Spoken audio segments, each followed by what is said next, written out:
Come on into the library.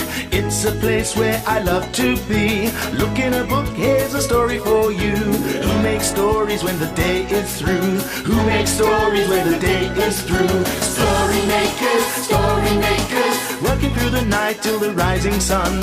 Story makers, stories are fabulous, stories are fun. Milton Wordsworth, Shelley and Jackson, working through the night till the rising sun. Story makers, stories are fabulous, stories are fun. Come and be a story maker.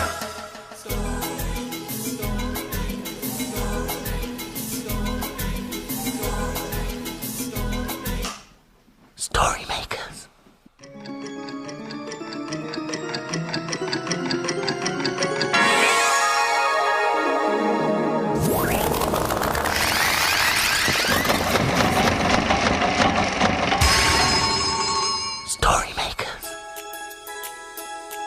It's midnight.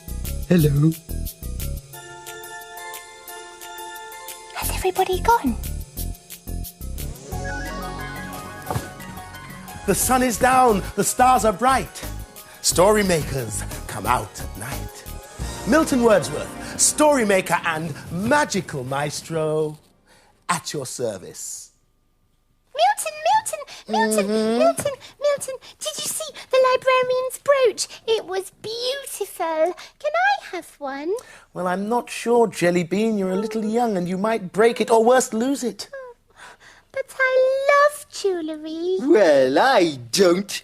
Not unless the jewels are on a really big crown. Oh, hey, we could play kings. I could be the king with a really big crown full of sparkly jewels, and you could be my humble servant. Oh, charmed, I'm sure. Oh, no. I want a story about jewellery. Well, I'm going to look for some king's jewels and play at being a king. Oh, do you think that he's cross with me? Don't worry, he can make a story later. Right, jewellery. That'll do nicely. Come on then. Now, will you give us a hand? This machine takes a lot to get going. Join in the magic words. Yes. Imagine a story.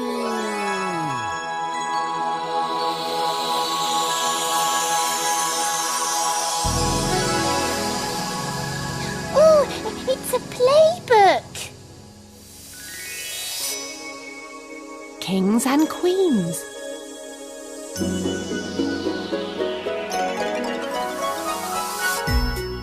It's dressing up time at school.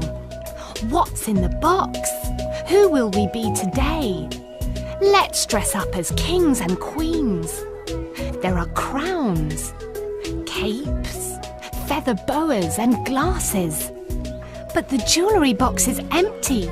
Let's make some very special jewels. We can use crisps and sweets with holes. Savoury and sweet. All kinds of things that we can eat.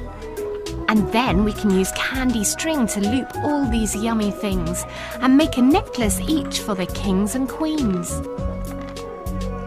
Look at my necklace. I made it for me.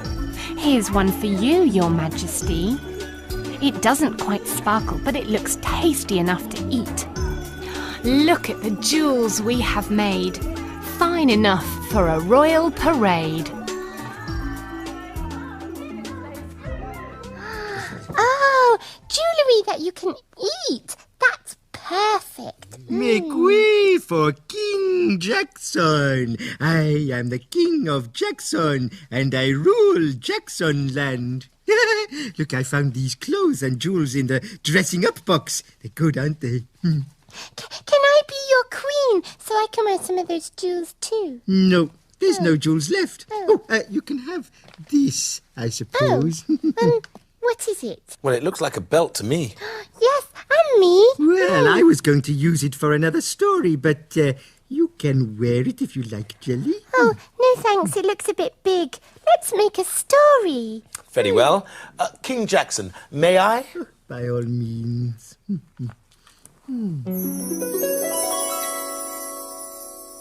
In it goes. Now, are you ready with the magic words? You know what to do?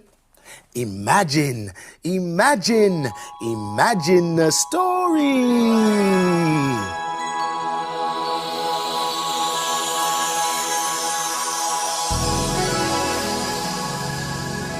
It's a tale from far away.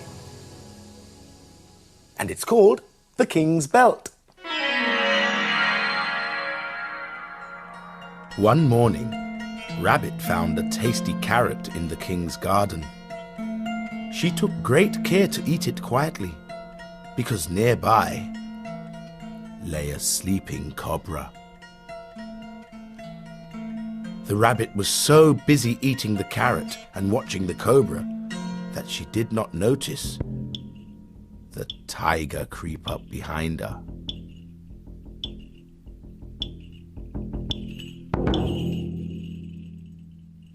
Lunch, said the tiger with a roar. It's true, you have caught me, but if you eat me, the king will be very angry with you, and you know what that means. Really? Replied the tiger. Tell me why. You see, said the clever rabbit, a herd of elephants passed by and trampled all over the king's favourite flowers. The king found me here when he arrived and blamed me. As a punishment, he left me his precious magical belt to guard over. Where is this belt? Asked the tiger. Over here, replied the rabbit, pointing to the sleeping snake. When the tiger saw the belt, he wanted it for himself. This belt is magical, you say? The most magical belt in the world, said the clever rabbit. Sometimes it can move all by itself. I want to wear it, Tiger exclaimed. When the tiger wasn't looking, Rabbit hopped off and hid behind a bush. She watched as the snake wrapped itself around the tiger. It was a much tighter fit than the tiger expected. Oh, that rabbit was clever, wasn't it? Well, naturally. He was probably taught by the king. Now then, you two, being a king is very tiring, so I'm going to put my feet up and read my comic. My king's book. Oh, he's funny, isn't he? But Milton, I do really want some jewellery. Now then. Oh, I know. Oh, that's pretty. Oh, but I don't see how I can wear it as jewellery. Or I suppose I could wear it as a brooch. Will this do, madam? Oh, it's beautiful, Milton. Thank you. Oh, but why don't we use that flower to make a story? Why, of course. Come on. Okay. In it goes. Now, my petals, it's time to use your imagination. Yes, I'm going to think about a big long necklace like this one. Will you help? Ready? Yes. Imagine, imagine, imagine a story.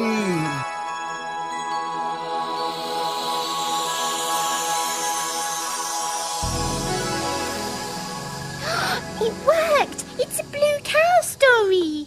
Correct. Blue cow goes to Hawaii.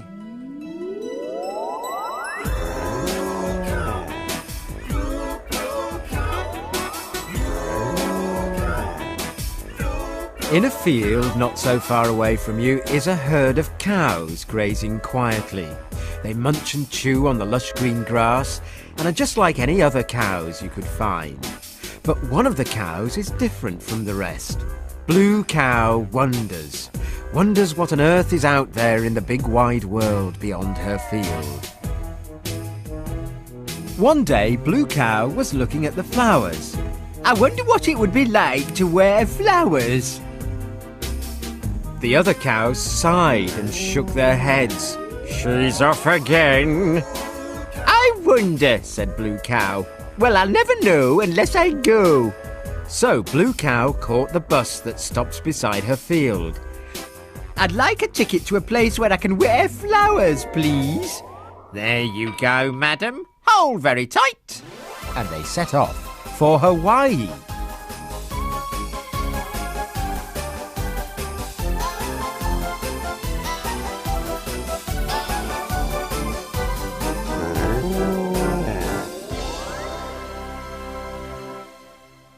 And then they arrived. Blue Cow was in Hawaii, under a very tall coconut tree and surrounded by lots of beautiful flowers. "Oh gosh, it's hot," said Blue Cow. "Aloha, I'm Daisy. This will cool you down," said a girl, handing her a coconut with a straw in the top. "It's coconut milk. The coconuts come from the trees. Look," she said, pointing upwards. "They're very hard to collect. You need a big ladder." It's yummy. "Thank you," said Blue Cow. "Welcome to Hawaii," said Daisy, and she put a flowery necklace over Blue Cow's head. "Thank you. I'm Blue Cow. What a beautiful necklace."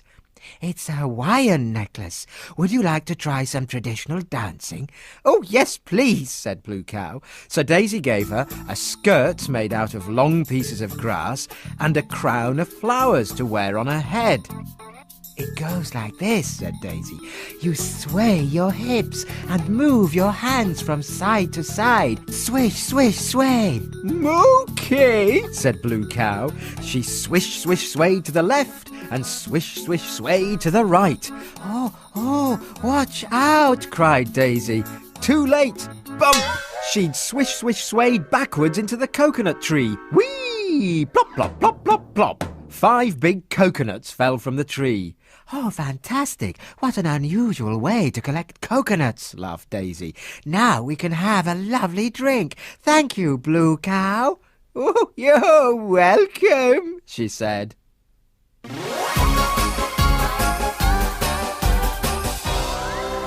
You'll never guess where I've been. Where have you been? I've been to Hawaii, where I swish, swish, sway. Everyone knows cows can't go to Hawaii. But we know they can, don't we? King Jackson, how was your rest? Oh, very nice, thank you. I'm still a bit sleepy, but I did enjoy being king. I'm just glad that you're back to Jackson now. Look, it's almost day. Oh, it's time that the story makers were hidden away. The dawn is upon us. The morning is nigh. We've made our stories, and we bid you goodbye. Bye-bye.